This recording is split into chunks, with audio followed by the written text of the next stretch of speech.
Well, firstly, congratulations on home playoff game, top four finish. How do you feel about it? Yeah, really good. We set the targets that we came in, and I set early on high expectations. I feel as though if we can get the group together and gel all the way through the season and keep us, sticking to a plan sort of thing, that we would be in there with a fighting chance. And players have been fantastic all season, and now we joined the playoffs because of the result against Birmingham. We got in, and now because of the result last night we host, and everything's going to be tough from here on in, but we'll take it and use it experience, because the club's not had a lot of experience in playoffs, and we need to become a regular playoff team, not one that gets in and then doesn't get in for another 3 or 4 years. It gets in maybe 1 year, and then we need to start getting in regularly, and then once you do that, then you can start thinking we've got a chance of going for it. We talked about the resilience of the guys after the Birmingham game. Any more reflections on that one? No, I thought they were good, and obviously based on that, Birmingham got knocked out of the playoffs, and they would have known that regarding at half-time being 2-0 down, that they need to throw everything at it. So challenges like that come at you, and it's very much going to be an indication of playoff football. Playoff football can sometimes be very chaotic, and you have to be able to manage that chaos and that pressure, and I thought the players did fantastic. Jack Blake got his 10th goal of the season at the weekend. Now there's 2 double-digit scorers on the team, him and Augie. One of only 5 teams in the league to have that, 2 double-digit scorers. They've done it in different ways this year for sure, but what do you feel has kind of been the keys to their success? I think Jack obviously has a real good quality about him in terms of his goals are very similar. He's got the penalties, which is good for us.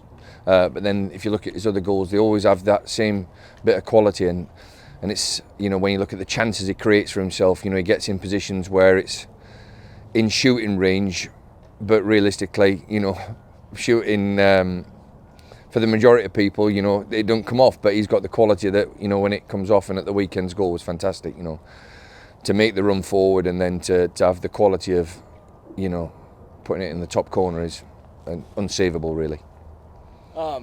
There's a lot of kind of talking points with the Tampa game this weekend in terms of playoff seeding, playing at a different place. They were, the better team when they came here in the middle of the season. I guess, first of all, how do you make sure that that's not the case this weekend? Well, I mean, Tampa are a good team. You can see that they've gone through a lot of adversity, and feel for them regarding that. Football takes us a back seat when it's all the stuff that they've gone through down there. But we have to approach it with a view of that we are going into the playoffs with a home seed. We might face them again. So it's going to be interesting. We're going to have to put together a group of players that go and try and get the result. And then obviously if we do get a result, we could finish in third. And, all these, implications of who you play against are never going to be set until the last ball's kicked on Saturday night.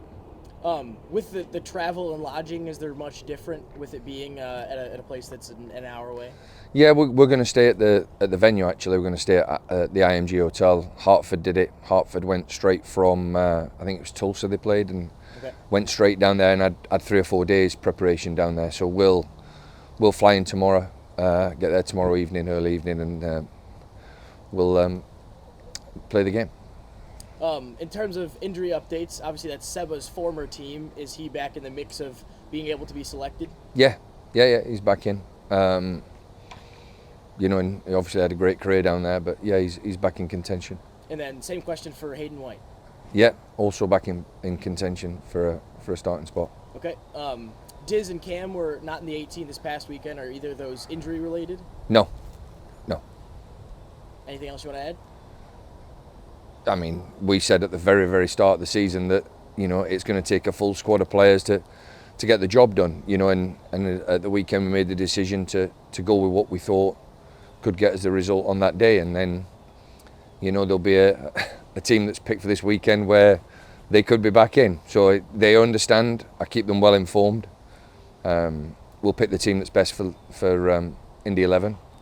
And at that weekend, they didn't play. And we've also got to make reference to Tyler Gibson's was in at the start of the season and captain of the team, and he's been fantastic all season. When he's not been playing, he's been giving his best, providing a really good attitude to everybody else. And so there's more than just Diz and Cam. There's quite a few players who don't make the 18. Anything else? Nope, good.